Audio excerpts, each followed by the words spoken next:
लीजिए सुनिए। सूर्यकांत त्रिपाठी निराला के लिखे उपन्यास चोटी की पकड़ का भाग 17 मेरी यानी समीर गोस्वामी की आवाज में। राजा साहब ने देखा कि एजाज का मिजाज उखड़ा उखड़ा है। उन्होंने साजिंदों को रुखसत कर दिया। प्रभाकर को भोजन कराना था, इसलिए बैठाले रहे। काट कुछ गहरा चल गया था, यानी एजाज को राजा साहब चाहते थे, पर दिल देकर नहीं। अगर दिल देकर भी कहे तो भेद बतलाते हुए नहीं। सिर्फ कला प्रेम था या रूप और स्वर का प्रेम, जो रुपए से मिलता है। यही हाल एजाज का। उसके पास धन था, रूप और स्वर भी, पर तारीफ न थी। ये दूसरों से मिलती थी, और उन्हीं लोगों से जो रूप, स्वर और यौवन खरीद सकते हैं। षोडशी होकर जिस समूह में वो चक्कर काटती थी, वो कैसा था, आज प्रभाकर को देखकर उसकी समझ में आया। वो बड़प्पन कितना बड़ा छुटपन है। राजा साहब के बर्ताव से परिचित हुआ। प्रभाकर को न देखने पर वो समझ न पाती कि आदमी की असलियत क्या है। आज तक जैसे उस छुटपन वाले बड़प्पन से उसका छुटकारा न था। आज के परिवर्तन के साथ प्रभाकर का प्रकाश उसके दिल में घर करता गया। खेल और मजाक दिल नहीं, किसी को बनाना और किसी को बिगाड़ना दिलगीरी नहीं, सौदा है। जो कुछ भी अब तक उसने किया वो एक बचत थी। असलियत क्या थी, कहाँ थी, वो नहीं समझ पाई। आज भी नहीं समझी। सिर्फ उसे दिल नहीं माना, टूटी जा रही थी। असलियत असलियत से मिल गई। प्रभाकर की जैसी शालीनता उसने किसी में नहीं देखी। जो बातचीत सुन चुकी है, उससे अगर इस आदमी का ताल्लुक है तो गजब है ये आदमी, स्वदेशी। एजाज रहस्य मालूम करने के लिए उतावली हो गई। प्रभाकर ने जो गाना गाया उसमें प्रदर्शन न था, किसी की परवाह नहीं, फिर भी किसी से नफरत नहीं। ये अच्छा गाना जानता है, पर अच्छों का प्रभाव नहीं रखता। गाने के संबंध में चढ़ी रहकर भी एजाज चढ़ी न रह सकी। राजा साहब से जो दुराव हुआ था, वो उनके प्रभाकर के लिए हुए प्रेम के कारण था। अब वो एक हार बनकर रह गया। उसको खुशी हुई, एक कुंजी उसके पास भी है। अपमान को भूल कर उसने राजा साहब से कहा, बड़ा रूखा रूखा लग रहा है। मैं कशी, क्या बुरा? राजा साहब जो बाजी लगा चुके थे, वो प्रभाकर को बाहर का आदमी नहीं समझ सकती थी। एजाज का इशारा मिलते ही गुलशन शीशा और पैमाना ले आई। उसी तरह ढालकर एजाज को दिया। एजाज ने राजा साहब को। प्रभाकर के लिए लेमनेड आया। एक प्याला पिलाकर दूसरा भरा, तीसरा भरा। राजा साहब खाली करते गए, एजाज भी साथ देती गई। पूरा नशा आ गया। भोजन की थाली आने लगी। तीनों भोजन करने लगे। प्रभाकर बाबू से तो गहरे ताल्लुकात हैं। हाँ, राजा साहब ने कहा, हमारे कौन कौन से फायदे आपसे हैं, हमें मालूम हो तो हम भी साथ हो जाएं। बात हम तीनों की है, हमारी मदद काम कर सकती है। इसमें क्या शक? प्रभाकर ने मधुर स्वर से पूछा। आपकी जमींदारी है? राजा साहब को प्रश्न बहुत अच्छा लगा। वो स्वयं इतना साधारण प्रश्न नहीं कर सकते थे। एजाज को जवाब देते हुए झेंप हुई। कहा, अब हमें आप लोगों के सवाल का जवाब देना पड़ता है। पहले हम ही जवाब लेते थे। आते जाते हम ही पहले बोलते थे। हिंदू जवाब देते थे। इसी डर से हमने हुजूर से बातचीत नहीं की कि हुजूर खुद पूछें। राजा साहब ने चुटकी लेते हुए कहा, ऐसी बात का हमें कोई ख्याल न था। कुछ तो होगा ही। राजा साहब डटे रहे। वो बहुत अनुकूल नहीं। हमारे? हाँ। आपके? राज देते रहे तो सरकारी तौर से हो सकती है। राज तो आपने हमें दे दिया। एजाज प्रभाकर को देखती रही। प्रभाकर ने कहा, अब हमारा फर्ज है हम आपकी सेवा करें। अभी इतना ही कि हम स्वदेशी।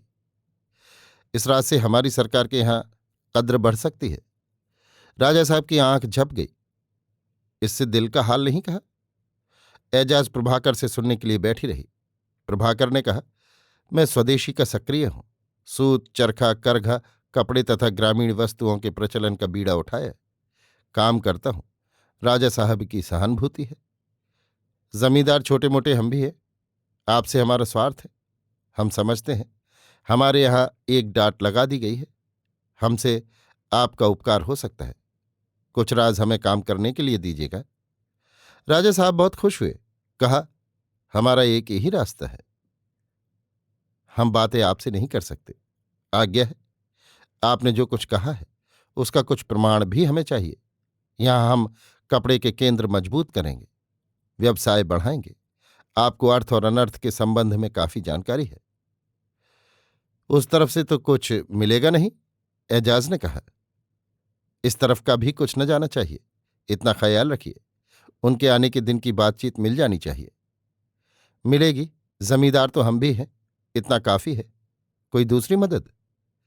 क्या पार्टी को दस्तखत करके नाम दे सकती हैं? ये सोचूंगी, शायद नहीं। पहले की बात होती तो हिम्मत बांध कर देखती। पुलिस या खुफिया का राज यहां का है या कलकत्ता का? कलकत्ता का। एक आदमी यहां आया है, आपको बता रहा हूं। प्रभाकर ने यूसुफ के चेहरे का वर्णन किया। ऐसा ही आदमी वो भी था, पहले ही पहल आया था। एजाज ने कहा। आपको ये आदमी कहाँ मिला? गेस्ट हाउस में। किसी दूसरे ने भी देखा? हाँ, उसने देखा जो हमारे साथ है। एजाज ने बड़ी बड़ी आंखें निकाली। राजा साहब ने खिदमतगार को भेजा। कुछ ही अरसे में दिलावर आया। भीतर बुलाकर राजा साहब ने पूछा, आपके पीछे किसी को देखा? राज मिल गया। बाजार में ठहरा है, बाहर का आदमी है। जहां जहां जाए आदमी लगा रखो, देखे रहो, मालूम कर ले असली कौन है। जी हुक्म, कहकर दिलावर बैठक छोड़कर चला। हमारे लिए अच्छा होगा अगर आप कलकत्ता चली जाएं। आप इस समय हमारी ज्यादा मदद कर सकती हैं। ये आदमी आपके कारण आया है।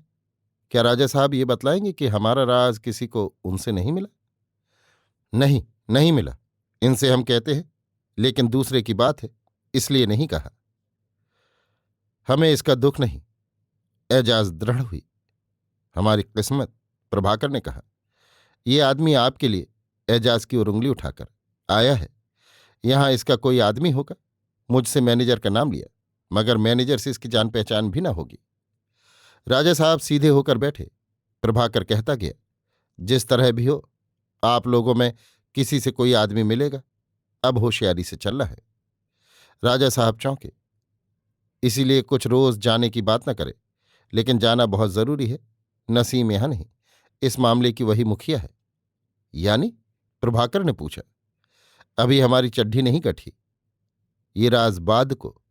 आपका असली नाम प्रभाकर है? मैं प्रभाकर हूं और मैं कुछ नहीं जानता। आप कलकत्ते में मुझसे मिलेंगे? प्रभाकर ही आपसे मिलेगा। राजा साहब को ताल कटती हुई सी जान पड़ी। हृदय में कोई रो उठा, मगर बैठे रहे। प्रभाकर ने विदा मांगी। देर हो गई। उसके साथी अभी छूटे हुए थे। रहने के लिए उन्होंने संभवतः दूसरा कमरा दूसरे मकान में लिया हो। एक तरह से पकड़ा जाना ही समझना चाहिए। प्रभाकर सोचकर बहुत घबराया। राजा साहब ने पालकी मंगा दी। प्रभाकर बैठे। राजा साहब ने अतिथि भवन में रखने की आज्ञा दी। दूसरे दिन सवेरे जगह पर भेजने के लिए कहा। दिलावर ने सुन लिया। प्रभाकर ने कहा, मैं पता लेकर ही जाऊंगा। ये मेरी पूरी मदद करें, ऐसी आज्ञा दीजिए। राजा साहब ने दिलावर को बुलाकर हुक्म दे दिया। एजाज के मन से संसार का प्रकट सत्य दूर हो गया। कल्पनादर्श में रहने की आकांक्षा हुई। प्रभाकर का ऐसा व्यक्तित्व लगा जैसा कभी न देखा हो। इसके साथ जिंदगी का खेल है, खिलाफ मौत का सामा।